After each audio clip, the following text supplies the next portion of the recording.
Ano ngayon ang base dito sa aksyon na pinapakita o response na pinapakita ni Rimulya? Ano ngayon ang nakikita ng taong bayan dito sa Office of the Ombudsman, mga ka-learners, bilang institusyon? No? Ano yung mga ito, mga signals? Unang-una, accountability theater. Na the practice of staging oversight or responsibility in ways that look serious but are hollow in effect. O pinapakita ito ng ombudsman, itong accountability theater, mga ka-learners, na kunwari may action kaming ginawa, may kakasuhan kami, may file kami ng kaso ng mga ganito-ganito, pero dito lang. Yung iba, hindi na. So, magandang umaga dito kay Leo Vigil Dosol. Magandang umaga sir. Welcome dito sa aming channel sir. No, kala ko si Levi Baligod na. Na? O, trend ko. Oh, yun na nga, dapat 'di ba? Kasi kung titignan, kasi dapat mag-umpisa doon sa apat na yon, mga ka-learners, no? Yung binanggit kanina, Stella Kimbo, Libanan, Hanix Dalipe, Grace po. O, pwede si Zaldico. Kung problema, o yung wala ang Zaldico. Ang kagandahan lang kay Zaldico, naglabas siya ng mga pangalan at listahan. Hindi nga rin tinignan doon, mga ka-learners. Itong apat na nasa Pilipinas, na inassume natin nasa Pilipinas, bakit hindi inimbitahan? Kasi ito yung mga makatagtuturo dito sa mga congressman na nagpasok. Posible ito, 300 na congressman. Magandang umaga, Sir Abdul Hams Hussein. Welcome, regular student natin. Yun na nga, mga ka-learners, di ba? Napakasimple lang.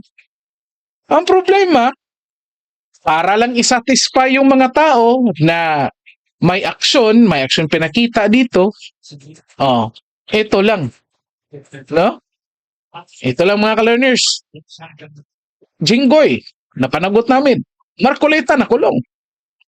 Sino pa? Mike Defensor, nakasuhan. Ayun lang, na. Ngayon, sasabihin, may investigasyon na. Itong, mga contractors na ito. Saang anggulo? Sa lang, mga ka-learners, sa anong tawag natin dyan? Conflict of interest. Saan papasok yan? Hindi ako abogado, pero I think papasok lang yan sa graft and corruption. May piyansa yan. Again, correct me if I'm wrong ha. Sa mga may alam sa batas dito, I think pasok yan sa graft lang yan. Hindi yan papasok doon sa plunder, mga ka-learners. Yet, billions pinag-usapan dito. Nasa na raw? Tapang mo, Ombudsman Rimulya. Sa ano lang, parang ganyan lang, di ba? Kasi hawak nila ang administration, hawak nila yung mikropono, sila nagpapa-interview, ganyan lang, mga ka-learners. Theater kasi tingin kasi nila sa atin, audience, na kailangan nilang isatisfy, mga ka-learners. Kaya, parang role play lang ba? Hindi nila tinitignan na partners tayo dito. Hindi nila tinitignan na partners yung taong bayan dito. Ito yung nakikita ng taong bayan, ito yung sigaw ng taong bayan, doon sana nila titignan. Naku, naintindihan ng taong bayan na itong apat na pangalan na ito, malaki ang role sa pagmaniobra sa budget. Hindi nila tinignan. Kasi para sa kanila, audience lang tayo, wala tayong kwenta. No? Iniiwas tayo. Dinadala tayo doon sa usapin na kung saan nila gusto natin tignan, mga ka-learners. Kasi audience nga tayo para sa kanila. Dinadala tayo doon. Random boy present. Nasa gitna pa lang kami, sir. No? Welcome. Yan, mga ka-learners, yung nangyayari dito. Ano pa yung mga nakikita natin? Ito. Selective justice. Yung Office of the Ombudsman. Unequal enforcement of justice where some individuals face scrutiny or punishment while others are shielded despite similar or even worse offenses. Selective justice. Nagiging theme or tema na ng administrasyon ngayon itong selective justice, mga ka-learners. Tignan nyo anong ginagawa nila kay Marcoleta. Sali na natin si Jinggoy, mga ka-learners. Imagine ninyo, ang bilis kay Jinggoy, di ba? Ganitong kaso lang din naman itong mga congressman. Yet, ni isang congressman, wala. Jinggoy, ang bilis. Kay Cheese, kay Joel, anong nangyari? Oh, biglang naging hilaw. From being hinog to naging hilaw. Oh, tapos ngayon, itong apat na ito, iniiwas. Dinadala to sa iba, selective justice. Oh, matapang naman daw si Boying. Pero yun nga lang, doon sa kalaban, sabi ni Random Boy, agree. Di ba ang tapang?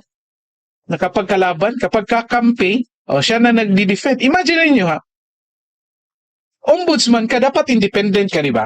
Yet, nagpapalabas ka ng statement na itong si PBBM, dahil sa kanyang statement last year sa SONA na mahiya naman kayo, para siya si Rizal daw, mga ka-learners. Ano? Grabe. Ha?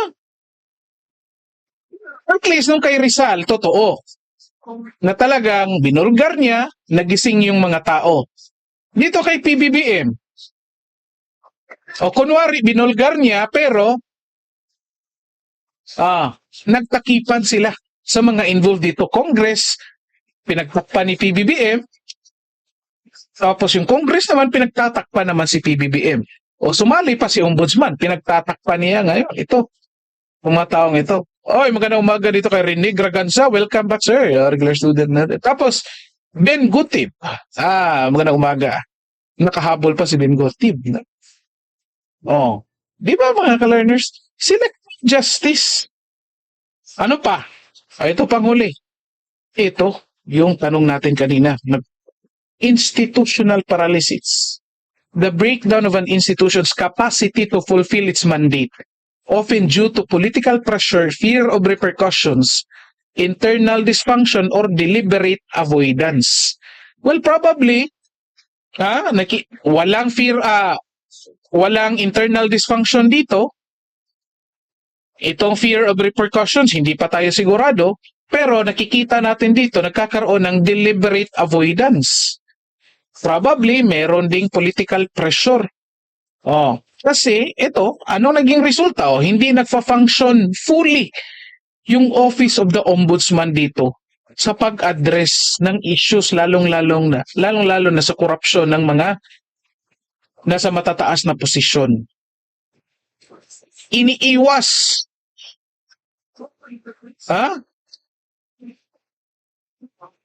Nako, sasali ulit sa rally si Random Boy. Oy, regards ako sa lahat ng doon sir, participants yung sa People's Initiative ba yan, no? Walang inorganize dito sa Cebu no? Yun na nga mga ka-learners. Wala yun mga ka-learners. Institutional paralysis ang tawag dito. Kasi, isang party lang ng institusyon ang nagfa-function. Parang sa katawan natin. May party na nagfa-function, yung iba hindi. Ito sa institution, Office of the Ombudsman, nagfa-function lamang kapag kalaban. Ang bilis mga learners. Tingnan nyo nangyari kay Marcoleta, Mike Defensor at yung iba pa. Ang bilis, di ba? Kapag kalaban, naging kakampi, ang bilis din. Joel Villanueva, Cheese Escudero. Again, sinabi ko na nga dati, itong kay Joel saka kay Cheese, parang nakakontrata ito hanggang matapos ang impeachment. At para bumoto ito ng guilty kay VP Sara. Kasi kapag hindi ito bumoto ng guilty, itong si Cheese saka si Joel, tuloy ang kaso dito, mga ka-learners. Sinabi ko na yan dati. I think sa mga regular students natin, narinig na nila yan, no? Na sinabi natin.